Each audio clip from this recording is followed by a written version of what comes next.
Hello, and welcome to episode 10 of Inspirations by Dr. Gail. Today my topic is 3 main ingredients, the secrets to my success. This is part 5 of the series titled Creating Your Roadmap to Success. In previous episodes, I explained the following. Throughout my lifetime, I've had many strikes against me that could have caused me to become a negative statistic. By negative statistic, I mean that I could have ended up being incarcerated, drug addicted, an alcoholic, homeless, or dead prematurely. My strikes included growing up on welfare, being abused, being viewed by some teachers as a failure, having negative labels placed on me, being subjected to racial profiling and other forms of racism, and believing that I was ugly, inferior, and cursed. In fact, I had 7 out of the 10 adverse childhood experiences that can cause chronic stress. Furthermore, as I stated in the episode titled, What If I Had Killed Myself?, I explained that during the period when I was a single parent and on welfare again as an adult, I became so depressed that I was actually planning to kill myself. When people hear my story for the first time at a church, conference, school, or during a workshop that I'm conducting, I'm sure that many wonder how a woman who had so many strikes against her could end up having such an amazing, blessed, and successful life. Some of my professional accomplishments include the following. I earned a bachelor's degree, master's degree, and PhD from prestigious universities. I was a Peace Corps volunteer in Africa for nearly 2 years. I was a junior high school teacher for 3 years. I was a high school teacher for 11 years. A university professor, including an endowed professor of education, for 18 years. I'm the author of numerous articles and books, including a book that was nominated for a national award. And as a motivational speaker, I've given presentations throughout the U.S., in Jamaica, Canada, and Costa Rica. The largest audience that I spoke to consisted of more than 22,000 people. I've also won many awards. In fact, on February 22, 2019, I'll have the honor of receiving a Pioneer Award for my contributions from the Black Faculty, Staff, and Student Association at California State University, San Bernardino. If you've listened to previous episodes of this podcast, you know that one of the answers to the question, what are the secrets to my success, is that faith and prayer have been my go-to strategies for every situation. But 2 additional keys to my success are hard work and persistence, and that's what I'll focus on for the rest of this episode. Starting with hard work. I've been a hard worker all of my life. As a child, my mother required me to start washing dishes at age 7. During elementary school, I also had to comb my hair and the hair of 2 of my younger sisters before going to school. On weekends, before we could play, 2 of my sisters and I had to scrub walls, vacuum floors, do laundry, and perform numerous other chores. During elementary school, I also babysat neighborhood kids. When I was in 9th grade, I even worked as a live-in maid and caretaker for an invalid woman. But that job only lasted for 1 week, because when my mother learned that I wouldn't be able to come home until the weekend, she insisted that I quit. After all, there were plenty of chores waiting for me to do at home. During my high school years, I cleaned the home of one of our school vice principals on weekends, worked in a restaurant after school, and worked full-time during summers. Many years later, when I was a high school teacher, I wrote several books in my spare time, and during my last 2 years as a teacher, I was a doctoral student and I taught part-time at 2 universities. In spite of this, through prayer and hard work, I earned my PhD in 2.5 years and received the Dissertation of the Year award.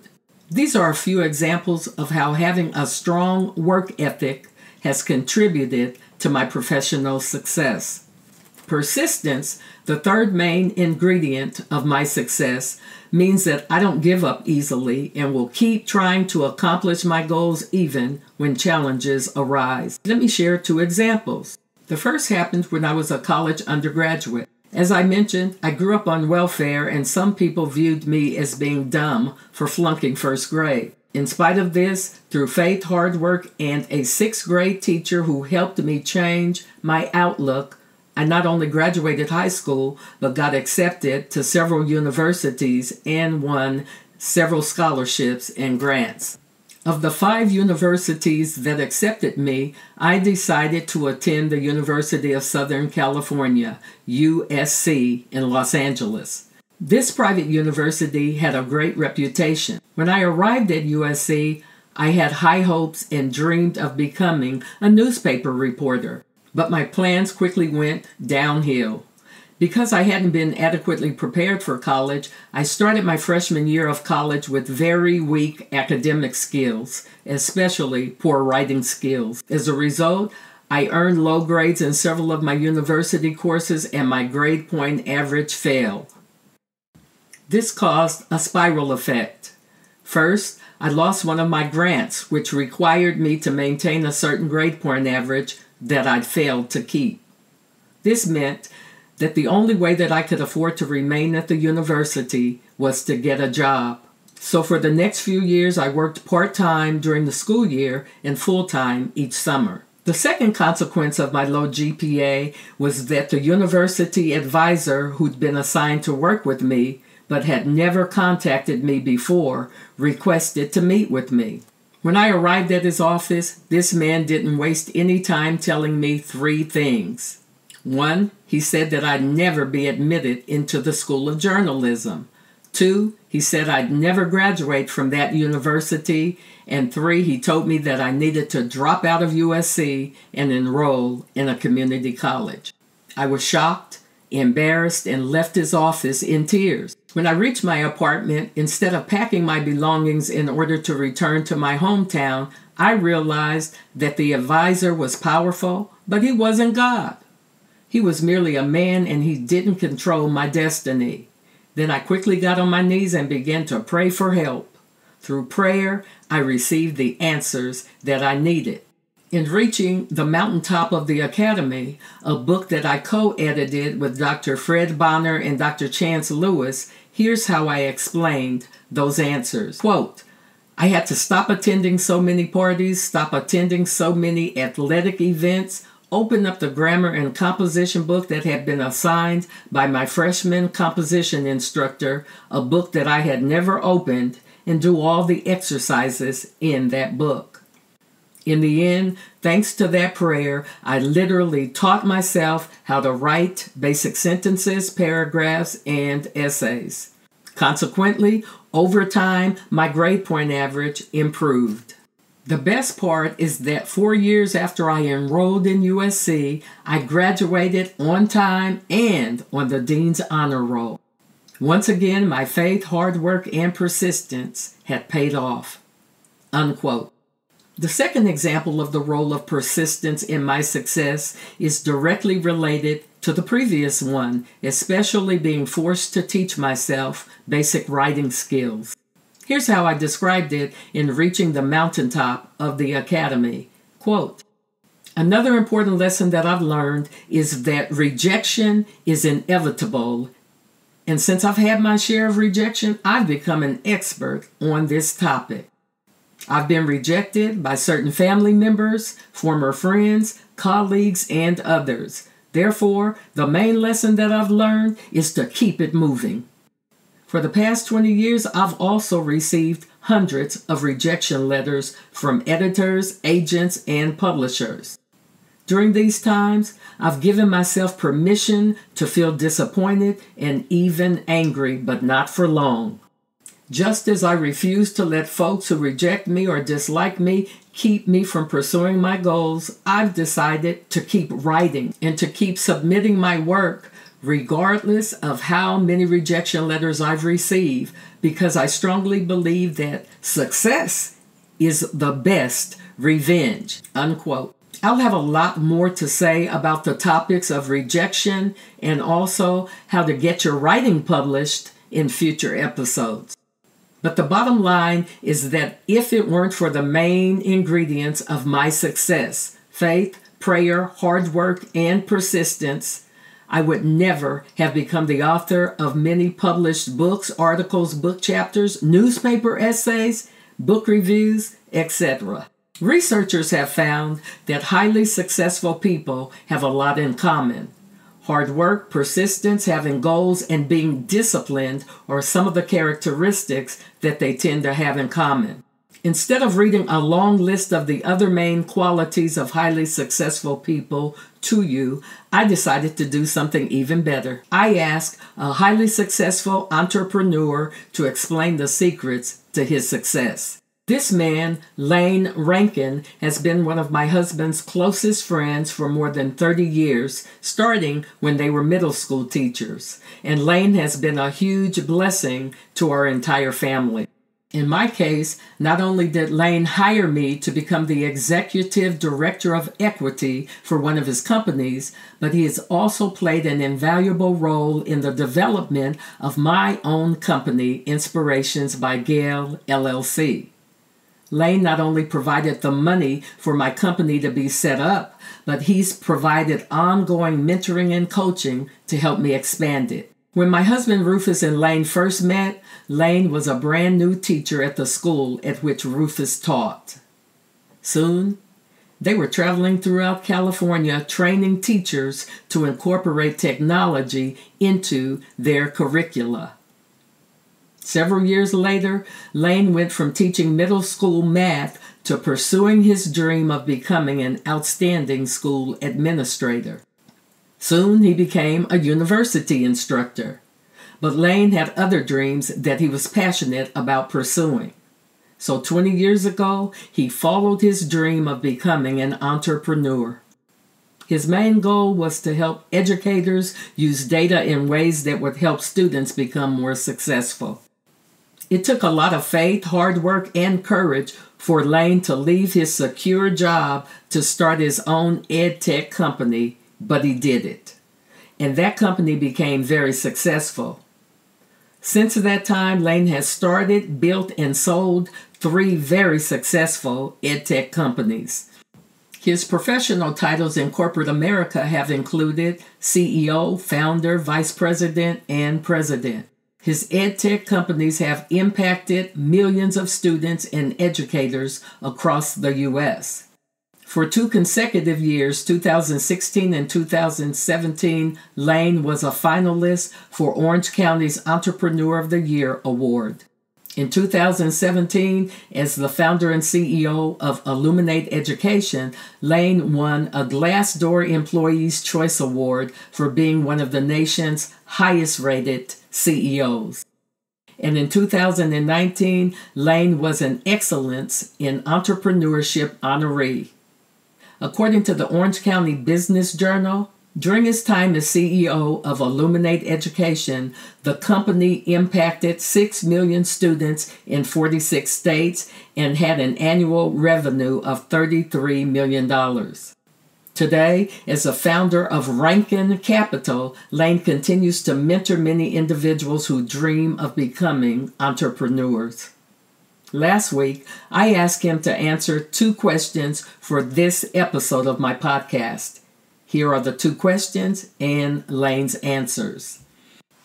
The first question that I asked him was, what have been the main secrets to your success? Lane's response consisted of 4 parts. Number 1, loving what I did. I loved helping others and creating, which is why I wanted to figure out the best way to lead, best way to teach, best way to learn, best way to motivate and inspire. Number 2, loving and believing in people. Loving and believing in students helped me to be a good teacher. Loving and believing in teachers helped me to be a good administrator, and loving and believing in employees helped me to be a good business leader. Number 3, because I loved what I did and loved people, I worked so hard because it was not a job. It was what I did. It was what I was born to do. Number 4, being humble and vulnerable, which helped me learn from anyone, want to learn, and keep getting better every day.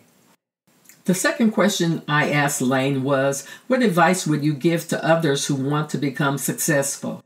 Here are his 5 answers. Number 1, be the best human being that you can be. Really understand and love yourself. Work on being a little bit better every day. Number 2, find something that you're excited about doing every day. Mine was helping and creating.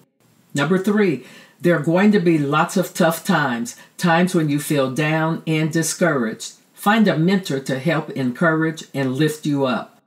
Number 4, to become successful is a lifetime of consistency, so be consistent. Number 5, love and build up the people around you. Find people who are better than you and who compliment you. Here's the main point that I hope you'll take away from today's podcast. No matter who you are or what you've been through, you can accomplish your dreams and attain your goals. However, your roadmap to success will have to include a lot of hard work and persistence. Now, stay tuned for this week's Personal Empowerment Challenge.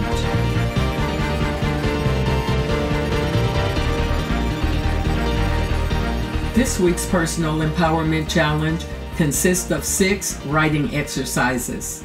In your personal empowerment notebook or journal, please do the following.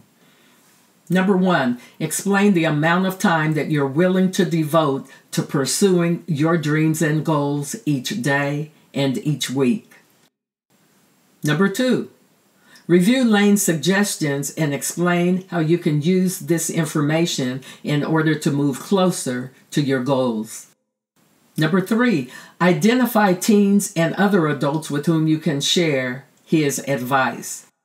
Number 4, identify 5 to 10 successful people whom you can learn from. These are the professional mentors that Lane recommended. Learning from them includes being able to talk to these individuals if possible, read books or articles about them, watch videos of them, and listening to their interviews and podcasts. For example, if you'd like to become an entrepreneur and start your own company, Lane is a great resource. You can learn more advice from him in the following ways. The easiest is to Google Lane Rankin, R-A-N-K-I-N. This will allow you to listen to him online. For example, startupgrind.com. And if you put Lane Rankin Illuminate Education in their search box, you'll be able to find a wonderful interview that Lane did, full of great advice. Or you can Google hrcoaching.com, hrcoaching.com, Small Business Hiring Podcast Episode 4, Lane Rankin of Illuminate Education. If you're a teacher, school principal, vice principal, director, or other education leader, the inaugural issue of my newsletter, Equity Talk, is a free online resource for you. This issue features an interview that I conducted with Pete Watson, who explained the secrets to his success as an outstanding school and district level leader. This article ends with professional development exercises that can be used by individuals and groups, and you can access it through my website. Number 5, Google and read the following articles. 5 Key Traits of Successful People, which was published online by Forbes magazine. 6 Qualities of Wildly Successful People, which was published online by Success magazine. 5 Traits of Successful People, which was published online by entrepreneurnetwork.com. And finally, 10 Characteristics of Wildly Successful People, which was published online by Money Talks News. Number 6, Create a persistence plan that will make it easier to continue to pursue your dreams when setbacks such as rejection occur.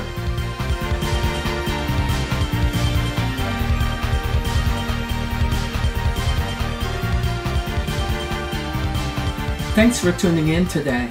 I hope you'll tune in next week to hear You Can't Be Big If Little Got You, the truth about success. This is part 6 of the series, Creating Your Roadmap to Success. For more information about Inspirations by Gail, LLC, please visit my website, www.drgailthomson.com. If you haven't already done so, please subscribe to this podcast and hit the like button through my YouTube channel, Inspirations by Gail. If you're interested in the theme music for this podcast, please check out Music by Aaron Nimbus on iTunes. In the meantime, please remember this. No matter who you are or what you've been through, you can accomplish your dreams and attain your goals. However, your roadmap to success will have to include a lot of hard work and persistence. Until next time, hugs and blessings. I'm Dr. Gail L. Thompson.